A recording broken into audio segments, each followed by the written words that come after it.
Hey y'all, I wanted to share my thoughts about a movie that I saw the other night where I did not know what I was getting into, um, but found out.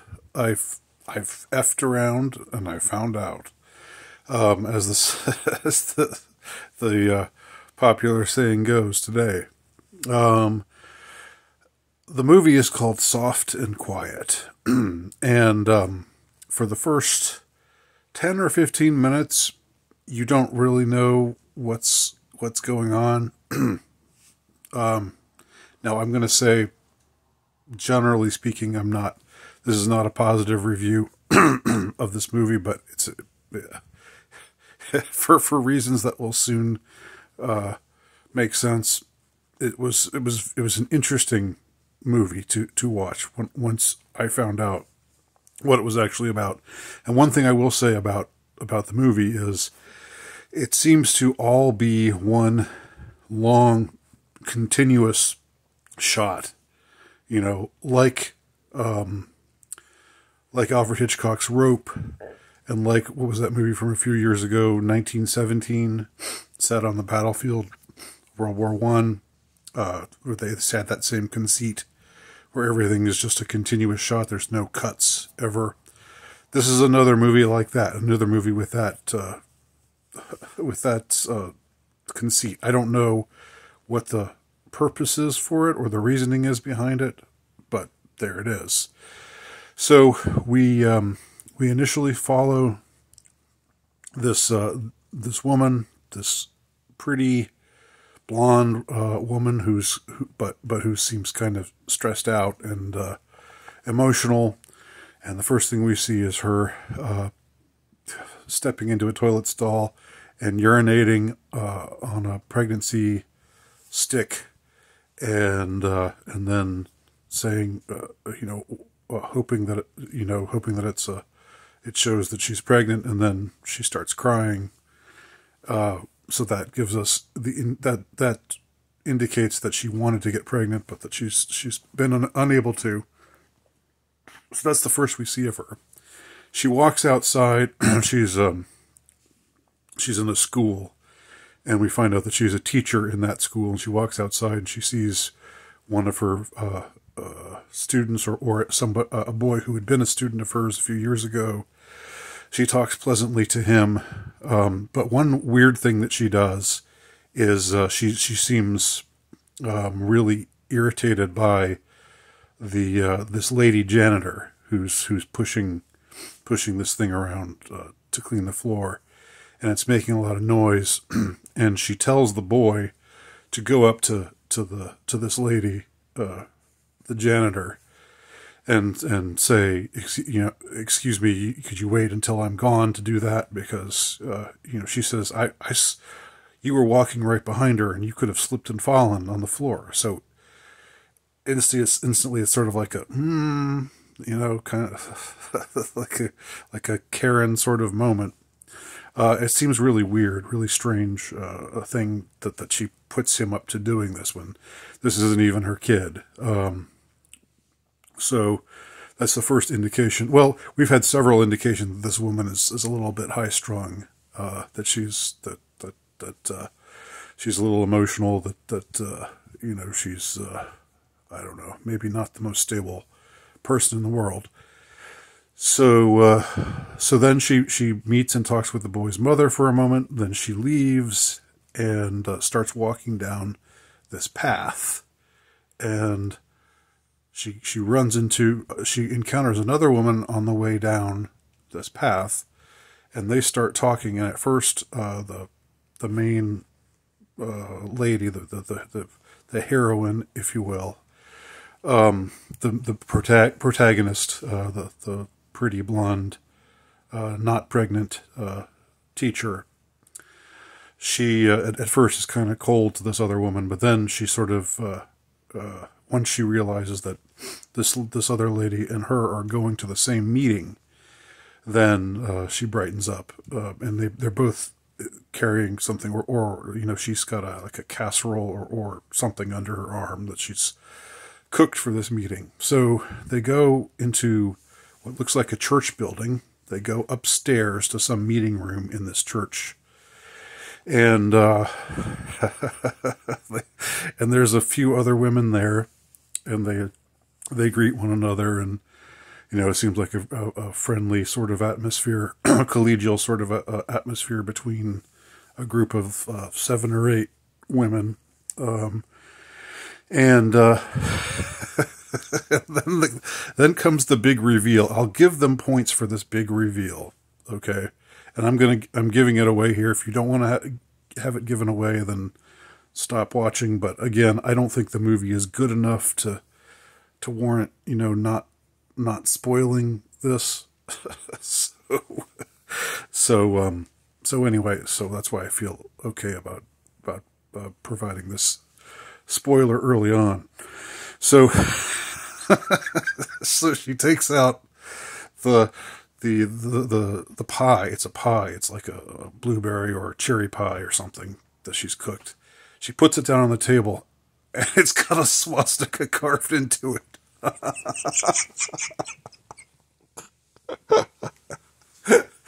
She's carved a swastika into the pie there, and it's like, and suddenly we realize, well, this is a group of this is a group of neo-Nazi ladies who are meeting.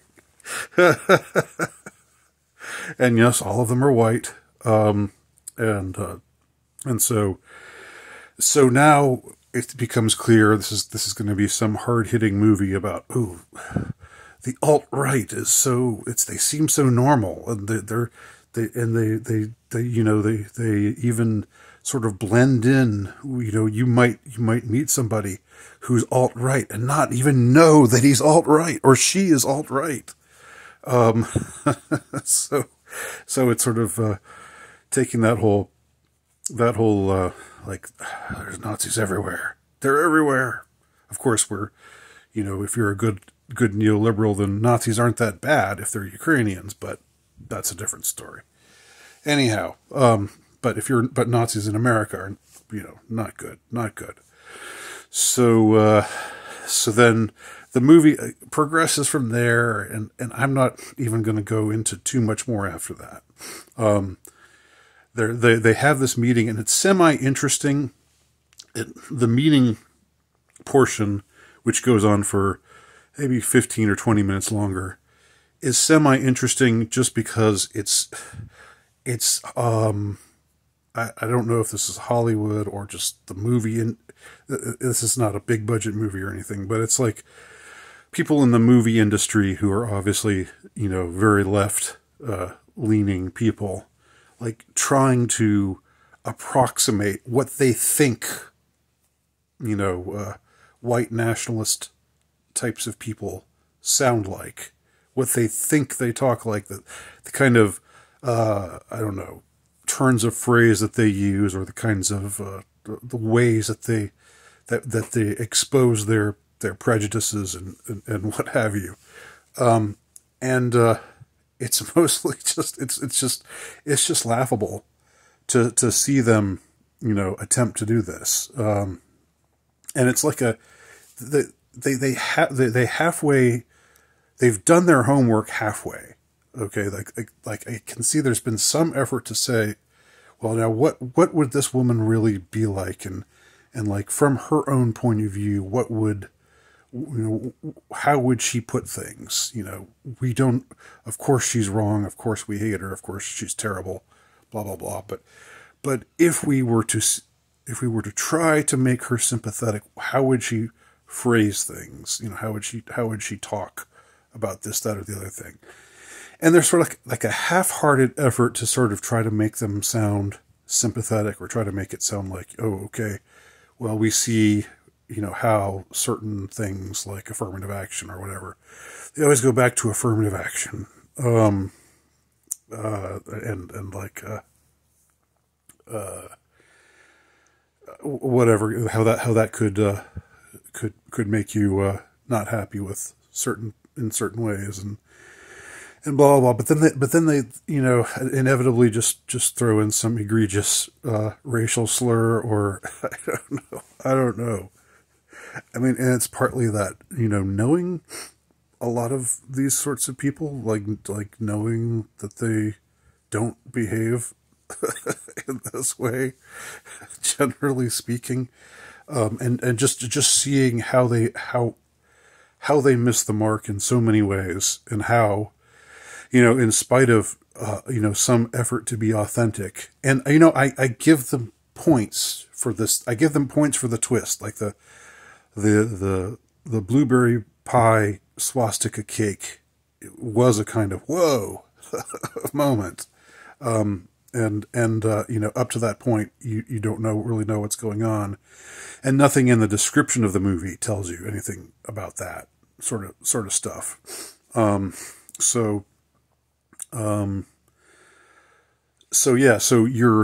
It's interesting to just turn it, like to sort of turn everything on its head, and like really get you like that. I mean, I give them points for that. But afterwards, it's like their half-assed attempt to try to ground these characters in anything that seems realistic, or that makes them seem like not just like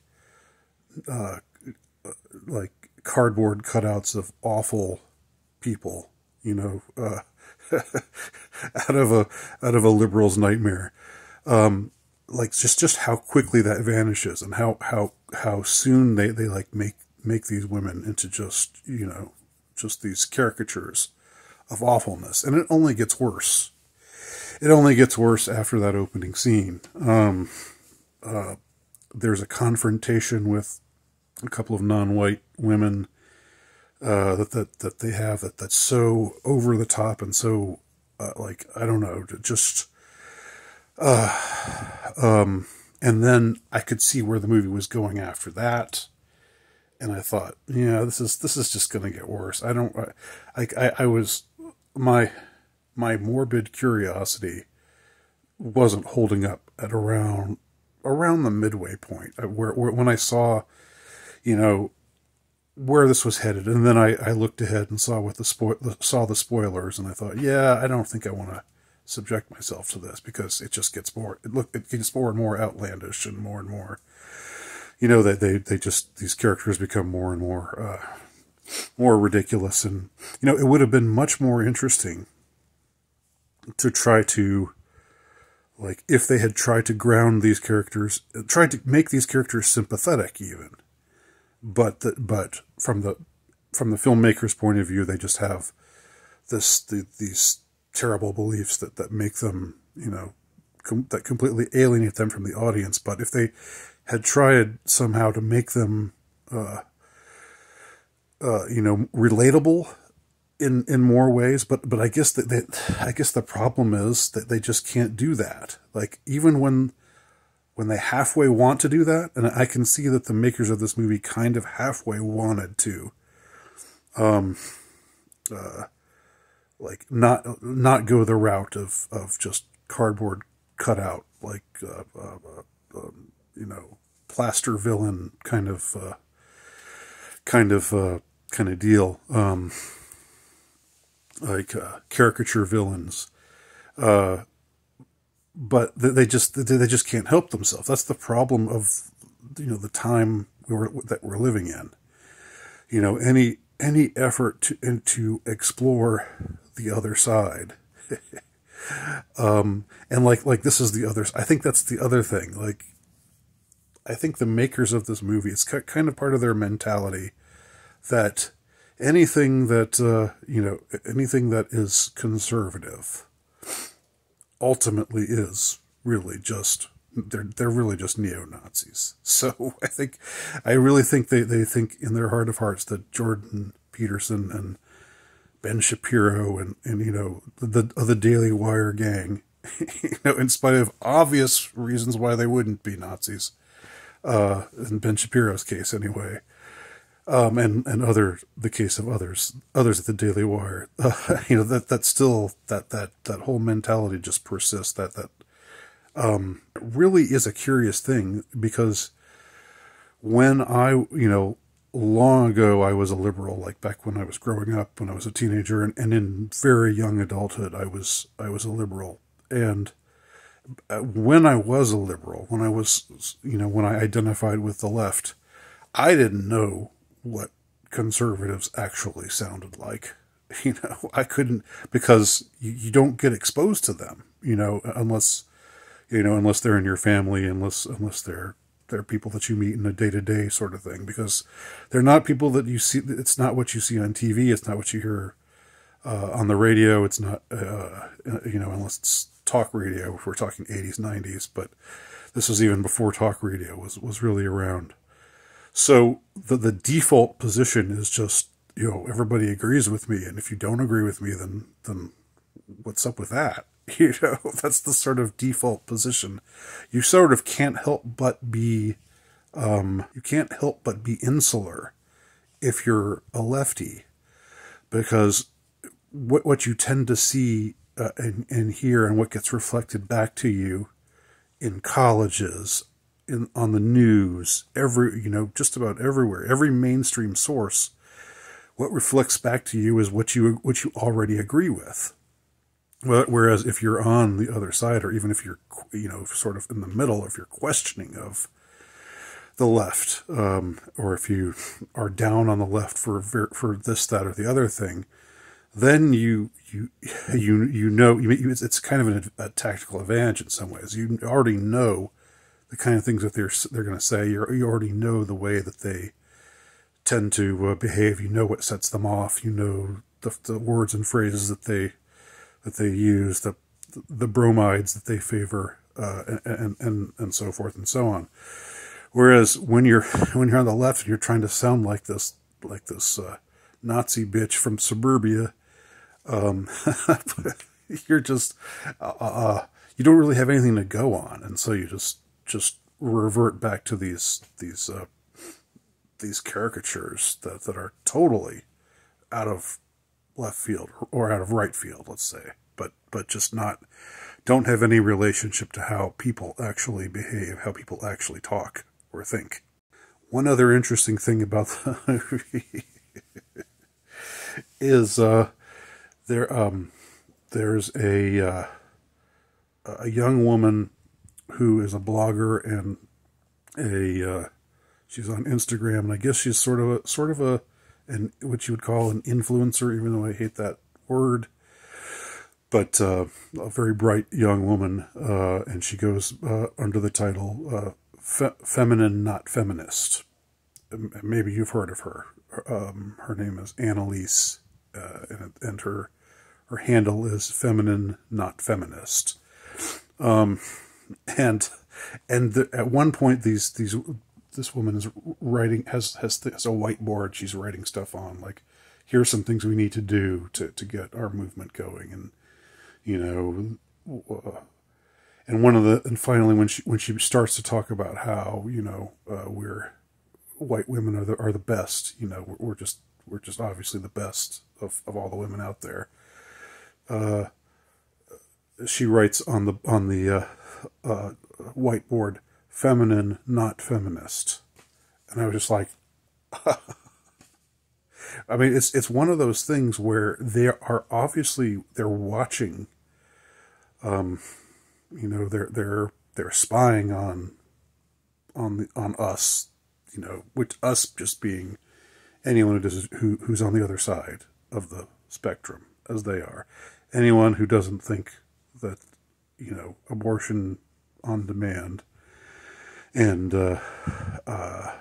trans rights and pronouns and all that, everything that goes in that package.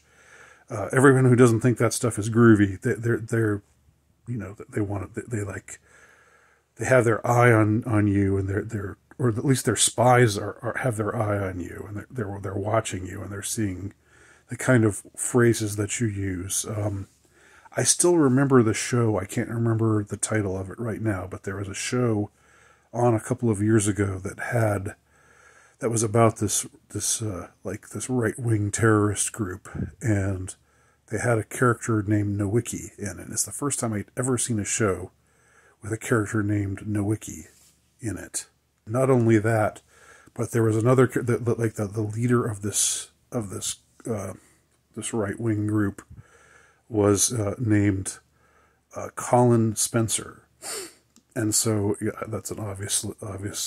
It's obvious that they were paying attention to. This was back at the time when me and Richard Spencer and Colin Liddell were doing podcasts together and stuff, and like maybe that was something that maybe they heard a couple of our podcasts and they just thought they would smuggle in these names in one way or another.